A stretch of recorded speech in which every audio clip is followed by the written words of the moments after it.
What's a stupid thing you've done that you still think WTF did I do that for? Part 3. Driving home from town once. I was heavily pregnant, with my 2-year-old also in the car. I could smell burning, but I thought it was because I was driving past a bloody crematorium. Wasn't until the car started to fill up with smoke that I realized it was on fire. We all got out fine, but I felt a bit of a tit. Loads. I put a hot pan on my PVC windows sill. It got stuck, funnily enough. When I was drunk and young, I put contact solution in my eyes because they were stinging and I thought it would help. Ended up in A&E the next day. I had rubbed my eye that much I had scrapped it. It was agony. Stapled my finger to see if it hurt. I did exactly this, not so much as to see if it hurt, more to see if it would actually go into flesh. Of course it went into flesh. It went in hard and deep. Missus. I did a ridiculous fake laugh to try and style it out while panicking as blood poured out of my thumb. My mum, God bless her, helped it out with tweezers under the kitchen tap while stifling her laughter. I was 15 and a bit drunk, wanted cheese on toast, disengaged brain and got a piece of bread, topped it with cheese, put it on a plate and stuck that directly on the cooker top. The fact that none of the shards of rapidly flying plate hit me is still confusing. About 2 years ago, on a Saturday morning, I was making breakfast for my DP. We drank day-to-day water out of Kaime glasses at the time, which are made of very thin glass. Dropped a jar. Somehow my hand got between the glass and the jar and got a nasty laceration. It could actually have been many times worse. TBF. Still, I decided that I wasn't going to hospital because A, I couldn't be asked, B, it was Saturday morning, C, I was kind of scared too. So I sellotaped my hand up, trying to bunch the skin with the tape so it would heal properly. That night I was in the pub and the barman asked me what happened. It was only when he was totally horrified that I realized maybe using sellotape and toilet paper on a laceration and then going out on the piss was kind of silly.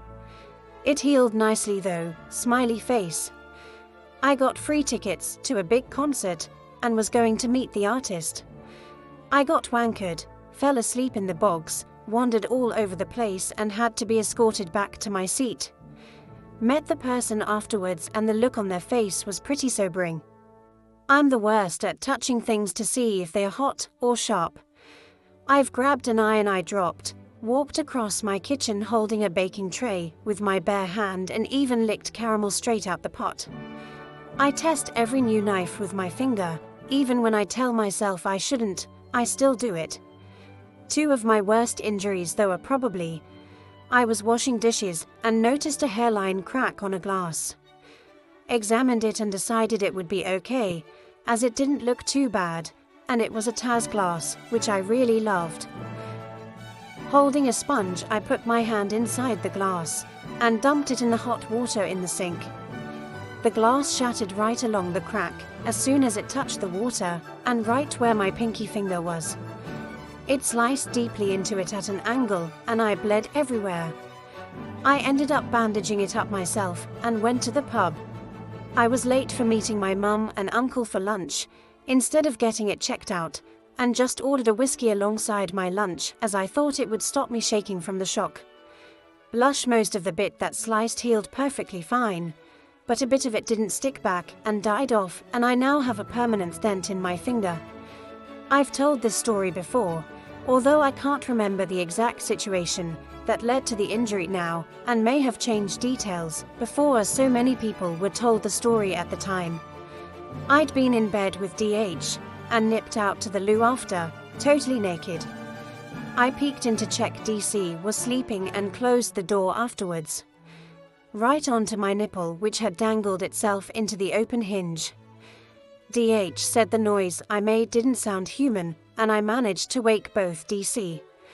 My nipple pissed blood everywhere and anything touching it, even clothing, was agony for ages afterwards. A small bonus embarrassing one I just remembered. My dad had to take me to hospital one day to check for concussion. I was in my early 20s, visiting my parents and sitting on one of their dining chairs backwards. I leaned back forgetting there wasn't a chair back behind me and fell off, breaking the chair, and also cracking my head off the door jamb. When I explained what happened to the doctor at A&E, he actually burst out laughing and then got me to repeat the story to his colleagues. I had been laughing telling him the story too. Thankfully, I didn't have a concussion, but the doctor jokingly told me that I was an adult, not a child, and to make sure to sit properly on chairs from then on. Hope you are enjoying today's video from Mother's Narrative Network. Please like, comment and subscribe for more daily uploads. Don't forget to click the notification bell. Halfway through making a cup of tea, I decided I'd rather have coffee. But rather than waste 1/2 cup of tea, I'd just added the coffee to it. Seriously, I have never tasted anything so vile in my life. It was 20 or more years ago, and the memory of it still makes me retch.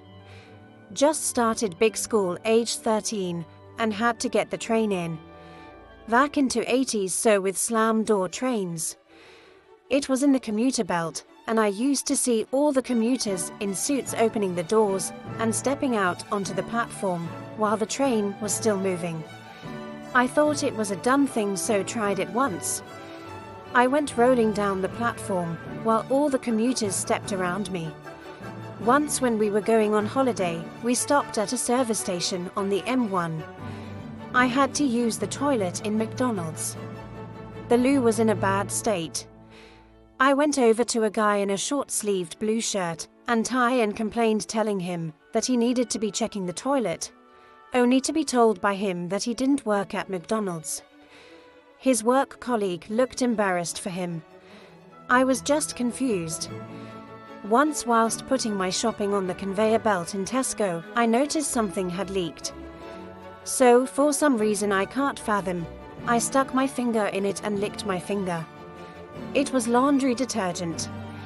I got through the transaction, then rushed to toilet. I've done some pretty stupid things in my time, however this one takes the biscuit. I'd fallen while walking with my hands in my pockets and face planted the pavement, resulting in a pretty messed up face. The next day it looked even worse and was really painful all round my jaw, and NHS 24 recommended getting checked out. Duly went to the hospital and, walking into the waiting room, tripped over my own 2 feet and landed on my face again because my hands were in my pockets. Thankfully there were no breaks. I just looked like a monster for a while.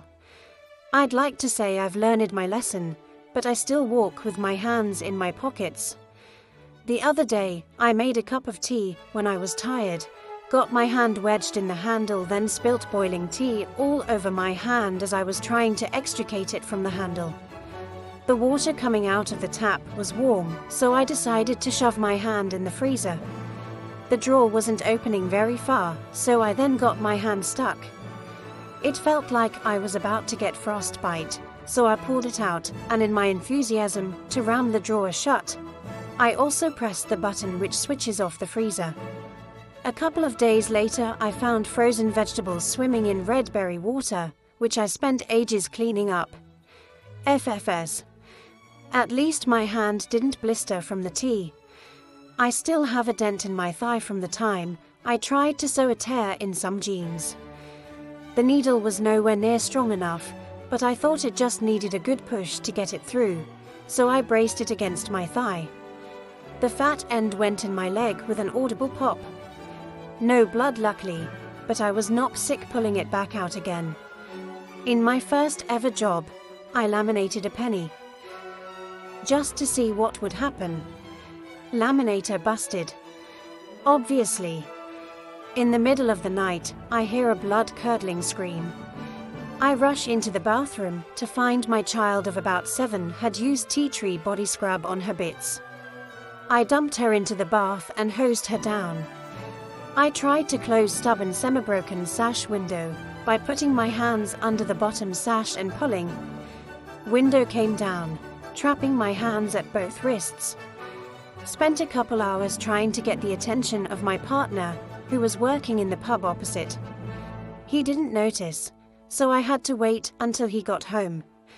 Around the same time, I ran downstairs from my flat to collect my post from the communal post box, grabbing my keys on the way out, because the door was one that locks behind you. It was mid-morning on my day off, so as I knew the occupants of the other flats were all at work, and it was a hot summer day, I didn't bother putting any clothes on, the body confidence of youth. Trouble is, I'd picked up my car keys. No house key. Had to borrow a huge winter coat from a rack that very luckily was outside the door of an upstairs neighbor, then knock on a few doors to find someone with a phone I could use to call my partner, this was pre-mobile, who was at work a few miles away. The only neighbor I could find who was at home was creepy pervert guy, who then heard me whispering to my partner that I was naked and proceeded to live up to his name. Had to walk the streets in a giant faux fur coat until partner got home. I still triple check I've got the right keys when I go out, although Baberect Tummy has put paid to wanton nakedness. When my friend and I were younger, we came home drunk from a night out, decided we were hungry, and put some burgers wrapped in tin foil in the microwave. Her mum still thinks I'm the idiot and looks warily at me when I see her. Then as we were getting ready for bed, I was walking around on the landing with a glass of hot salt water on my trendy new belly button piercing.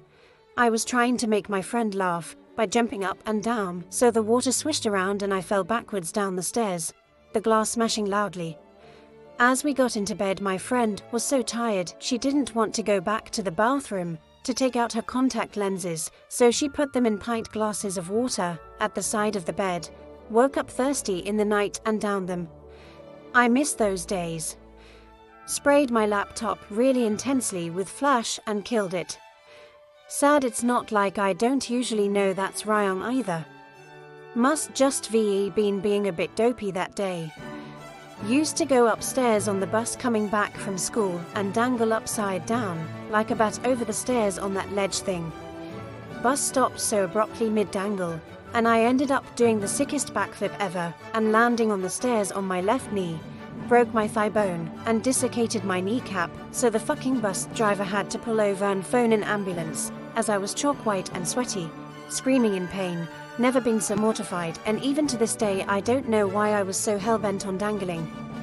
Worst thing was I was year 9 and the bus was full of year 10 and 11 boys that I was trying to impress. At the beginning of the first lockdown, in a moment of madness from COVID anxiety, I went to bed with a cup of tea in one hand and my phone in the other. I went to chuck my phone onto my bed and put the tea on the bedside table. Except I got it the wrong way round. You really wouldn't believe that a single cup of tea could saturate a whole king-size duvet. Put my thumb on a car lighter to see if it cooled down as fast as it heated up. It didn't. The smoke and the sizzling sound. The smell. Then the embarrassing looking around to see if anyone noticed my stupidity. Then my dad got in the car and asked what that smell was. I showed him my thumb and he just sighed. Every time I looked at my thumb and seen the lighter rings imprinted on it, I asked myself, why the fuck did I do that? Just because it's not glowing red doesn't mean it's not hot. I knew that, but for some reason I needed proof. I got drunk and slept with the shouty guy who got thrown off question time. In my defense, it happened many years before that episode of Question Time. I was so engrossed in this thread that I decided to do part of my skincare routine at the laptop so I could keep reading.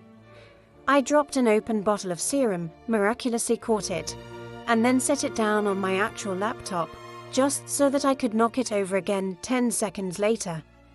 It went all over the touchpad part, hoping and praying that I managed to intercept most of it. The screen just got bigger and bigger again, all by itself, which is probably not a good sign. Don't use Dettol mold and mildew spray above a metal curtain rail. The previous tenant will have fixed it up with solvent and not screws, which will be gradually dissolved and it will fall off and land on your bed in the middle of the night.